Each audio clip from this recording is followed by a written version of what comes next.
There is a silence settling over Greece that the tourist brochures will never show you. Not the silence of a summer afternoon on a quiet island, the kind that used to feel like luxury. A different silence. The silence of empty tavernas, of hotel lobbies with no luggage carts moving, of cobblestone streets where the footsteps stopped coming and never came back. Greece received over 30 million visitors a year at its peak. It was, by almost any measure, one of the most desired destinations on Earth.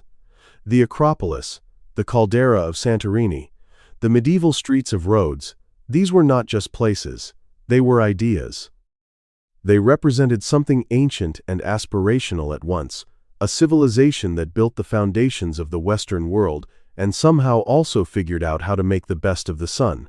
But something started to shift, quietly, without a single press conference or official acknowledgement.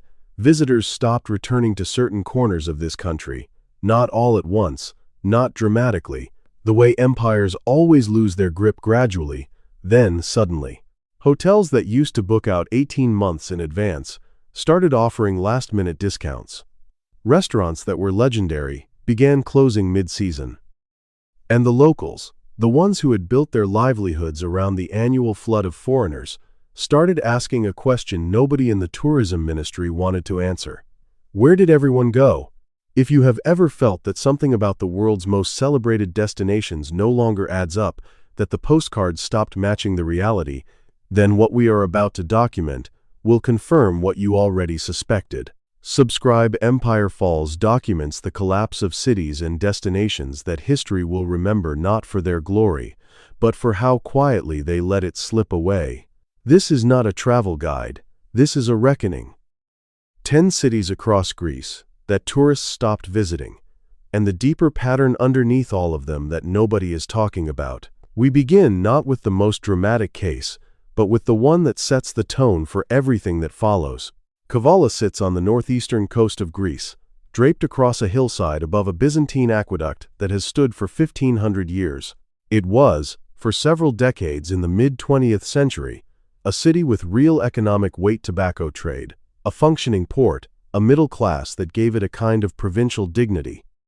Tourists began arriving in the 1980s and 90s, drawn by the fortress, the old town, the beaches nearby, the sense that this was Greece before Greece became a brand. Then the tobacco industry collapsed, the port traffic declined, and something more subtle happened, something that applies to almost every city on this list. The infrastructure of tourism requires constant reinvestment. Kavala's hotels aged. Its airport connections thinned. The roads that led to it from Thessaloniki stayed functional but not inspiring. When budget carriers began restructuring their Greek routes in the years after the financial crisis, Kavala was not a priority. It was not dramatic enough to be on the must-see list and not exclusive enough to be on the luxury list. It fell into a middle category that the modern tourism economy has no patience for: adequacy. Adequate destinations die first. Today, Kavala receives a fraction of the visitors it once expected. The Byzantine aqueduct still stands. The fortress still looks out over the Aegean. The tavernas near the port still serve grilled fish. But the rooms above those tavernas are quiet in July, which in Greece means something has gone very wrong. And Kavala is not alone.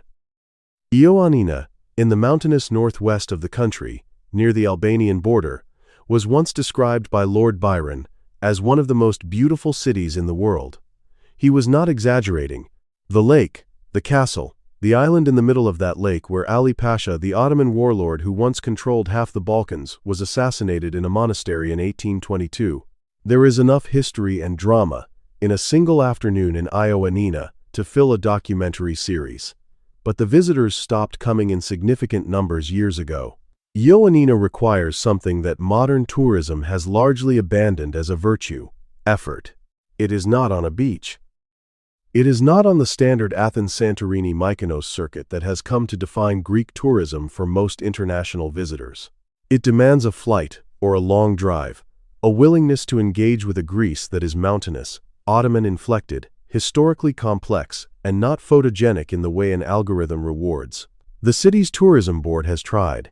New campaigns, cultural festivals, references to the Byron connection, but the algorithm does not reward complexity. It rewards azure water and whitewashed walls. Ioannina has a lake and Ottoman architecture and one of the most dramatic stories in modern Greek history. It does not have the right aesthetic for the era we are living in. That is not a minor problem. That is a structural one. Here is where the pattern begins to emerge. Because when you look at Greece's declining destinations, you find not a random collection of places that somehow failed individually, but a systemic filtering process that is reshaping the entire geography of Greek tourism into something dangerously narrow. Greece built its modern tourism economy on variety. Beach tourism, archaeological tourism, mountain tourism, religious tourism, gastronomic tourism. There were circuits for every kind of traveler. That variety created resilience. When one sector softened, others compensated. But, over the last 15 years, a combination of forces, the financial crisis of 2010, the rise of social media aesthetics, the dominance of short-haul budget aviation, the homogenization of traveler expectations has compressed Greek tourism into an increasingly small number of winning locations and left everything outside that radius to quietly empty out. Volos is a port city in central Greece, the gateway to the Pelion Peninsula, a landscape so extraordinarily beautiful that ancient mythology placed the home of the centaurs there. Volos itself is a working city with a strong food culture. Chiporo, the local spirit, served with small plates of seafood and meats in a tradition unique to this region. It had a genuine tourism economy built around access to Pelion and the nearby Sporades Islands. In the years following the financial crisis, Volos was hit hard. Unemployment rose sharply. Local spending collapsed. The infrastructure that supported tourism, the ferry connections, the quality of accommodation deteriorated faster than investment could restore it. Wealthier travelers who had once used Volos as a base began flying directly to Skiathos instead, bypassing the mainland city entirely. The transit economy that had sustained Volos evaporated.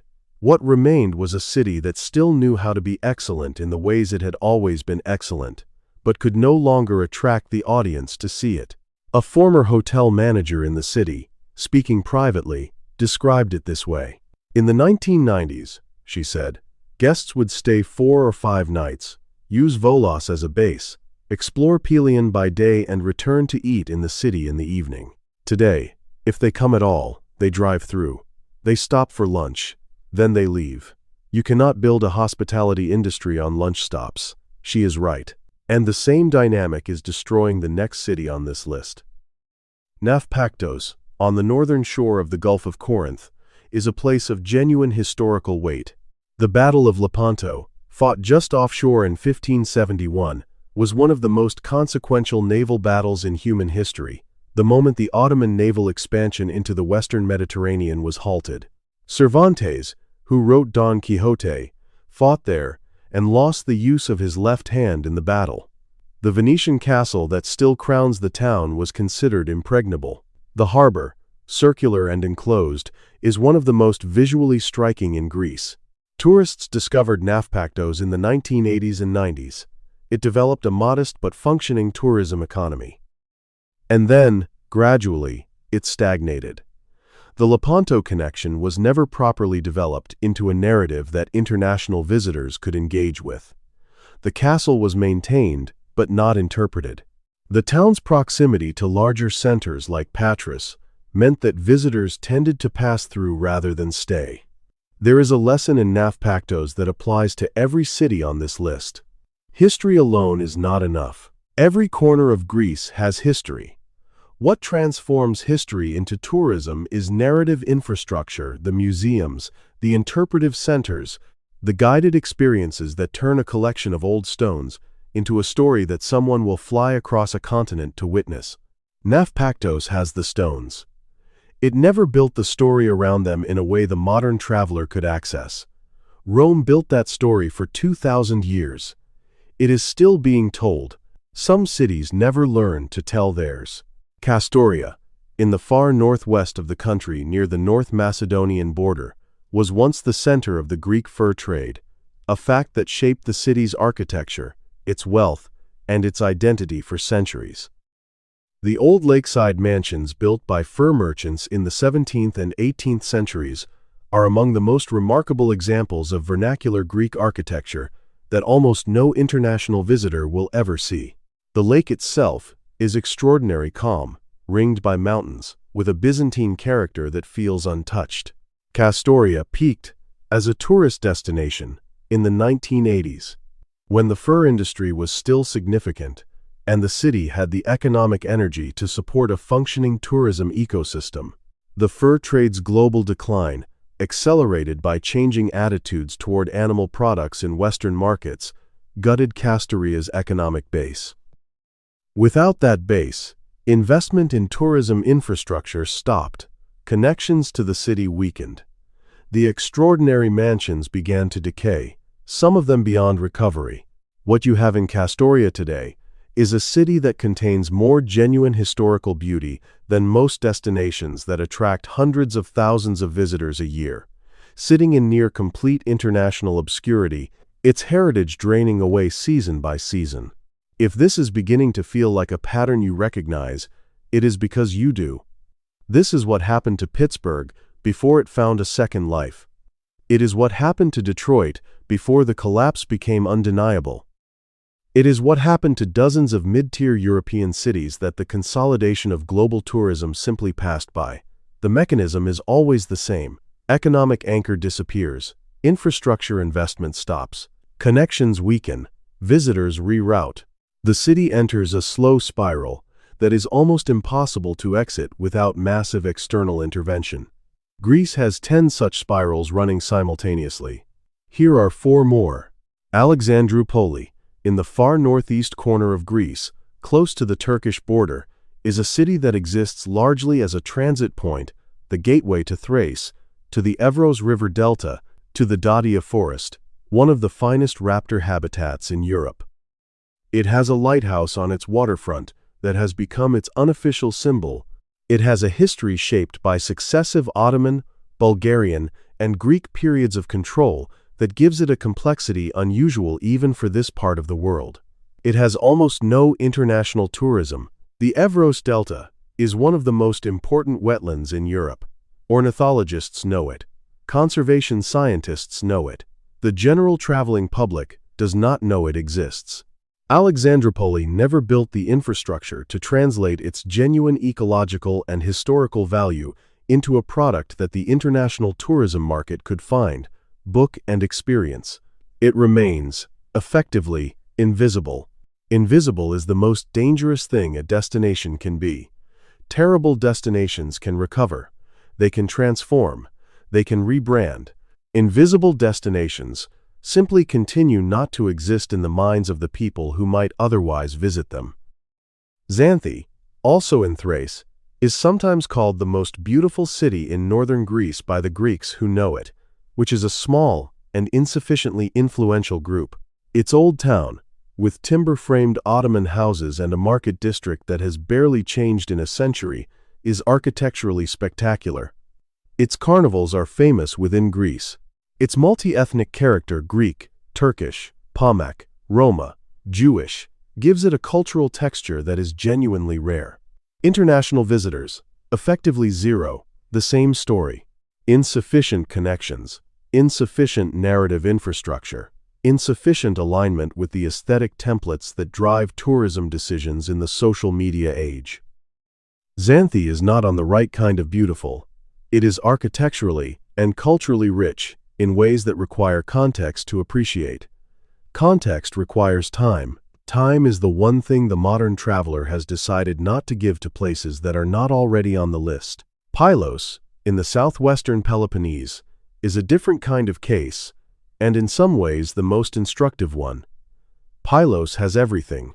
The Bay of Navarino, site of the 1827 naval battle that effectively secured Greek independence. The Venetian castle of Neocastro, proximity to the Palace of Nestor, one of the best preserved Mycenaean sites in Greece, a harbor town of genuine charm. and Voidokilia, one of the most perfectly formed beaches in the Mediterranean, a near-perfect circle of sand that looks from above like something a child would draw when asked to draw a beach. Pylos had a functioning tourism economy. Then several things happened at once. The financial crisis hit the region hard. A major wildfire in 2018 devastated the surrounding area and killed hundreds of people in neighboring Mati, creating a psychological association with catastrophe that lingered far beyond the recovery of the landscape. Infrastructure in the region: roads, accommodation quality, ferry connections continued to lag behind what visitors arriving with premium expectations now demanded. Pylos is not empty, but it is significantly less visited than its assets justify, and the trajectory is not improving. When a destination with the objective quality of Pylos starts losing ground, the problem is no longer about that destination. The problem is systemic. Something larger is wrong. Corfu's interior is the final illustration of how this collapse operates, even within destinations that appear, from the outside, to be succeeding. Corfu as a whole still receives significant tourist numbers. The island brand is strong, but the distribution of those visitors has become radically distorted.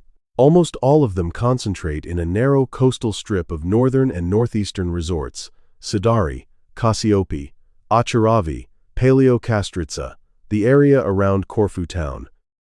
The interior of the island, with its olive groves, its Venetian villages, its Byzantine monasteries, its extraordinary landscape that inspired Gerald Durrell's accounts of his childhood there, receives almost no visitors at all. The villages of the interior are emptying out. Not because the landscape is less beautiful, not because the history is less rich, because the tourism economy of the island has consolidated so completely around beach resort infrastructure that everything which cannot be reached by a shuttle bus from a hotel complex has effectively ceased to exist for the now. Industry. This is the advanced stage of the same disease affecting every city on this list. Tourism monoculture. The same process that turned portions of Santorini into a luxury product for a specific demographic and turned portions of Mykonos into a nightlife product for another demographic is now operating at a national scale, turning all of Greek tourism into a product for a narrow range of visitor types and stripping economic oxygen from everything outside that narrow band. And here is what the tourism statistics will not tell you directly, but what emerges when you look at the data on hotel closures, on seasonal employment, on population movement in these cities and regions. Young Greeks from these emptying destinations are leaving, not to Athens only, to Germany, to the Netherlands, to the United Kingdom, to Australia. The financial crisis triggered the initial wave. The stagnation of regional tourism economies sustained it. The cities that lost their visitors lost their young populations along with them. And cities that lose their young populations do not recover. They compress, they age. They contract toward a smaller and smaller version of what they used to be. The Roman Empire did not fall because Rome stopped being impressive. Rome was still physically magnificent well into the 5th century. It fell because the economic and demographic systems that sustained it had been hollowing out for generations, visible to those who looked carefully, invisible to those who chose not to. The Forum was still standing. The legions were still being paid. But something essential had already been lost, somewhere in the provinces, in the cities that stopped being viable before anyone admitted they were in trouble. What is happening in Kavala, in Ioannina, in Xanthi, in Pylos, in the interior of Corfu, in Kastaria, in Volos, in Naupaktos, in Alexandroupoli? These are not isolated municipal failures. They are the provinces of a tourism empire beginning to hollow out from the edges. The center, Athens and the famous islands, still looks impressive. The Forum is still standing, but the pattern is visible to those who are willing to look. There is a version of this story that ends with reform, with investment, with a rethinking of how Greece presents itself to the world. There are people inside the country who understand exactly what is happening and are trying to build the narrative infrastructure, the transport connections, the experiential products that might redirect some of the flow. The Delphi Economic Forum has addressed it. Individual municipalities have made genuine efforts. There are boutique operators who have built serious businesses around the hidden Greece, but the structural forces are larger than those efforts so far. Budget aviation economics favor consolidation. Social media aesthetics favor recognizability over complexity. The post-pandemic recovery concentrated in the already famous, leaving the already struggling further behind. And the demographic drain of young talent from these regions continues to accelerate, removing the human capital that any revitalization ultimately depends on. Empires do not fall because they stop being impressive. They fall because the systems that sustain their impressiveness break down in the places no one is watching. Greece's tourism empire is still impressive where the world is watching. In the 10 cities we have documented today, in the interior valleys, in the northeastern corners, in the mid-tier port towns that built an economy on visitors and watched those visitors quietly reroute, the system is breaking down. The ancient Greeks had a word for the moment when the tide turns irreversibly: kairos, the decisive moment, the moment when what was possible yesterday is no longer possible tomorrow. For some of these cities, kairos may already have passed. For others, it is approaching. For the Greek tourism economy as a whole, the question of whether the country recognizes what is happening in its provinces before the hollowing reaches the center may be the most important economic question it faces in the next decade. Every empire believes the decline is happening somewhere else, until it is not. If you found what we uncovered here confirmed something you already suspected about the world's most celebrated destinations, tell us in the comments which city or country you think we should document next. The patterns we follow do not respect borders. Subscribe, because the next chapter of Empire Falls is already loading, and the next empire to fall may be one you least expect.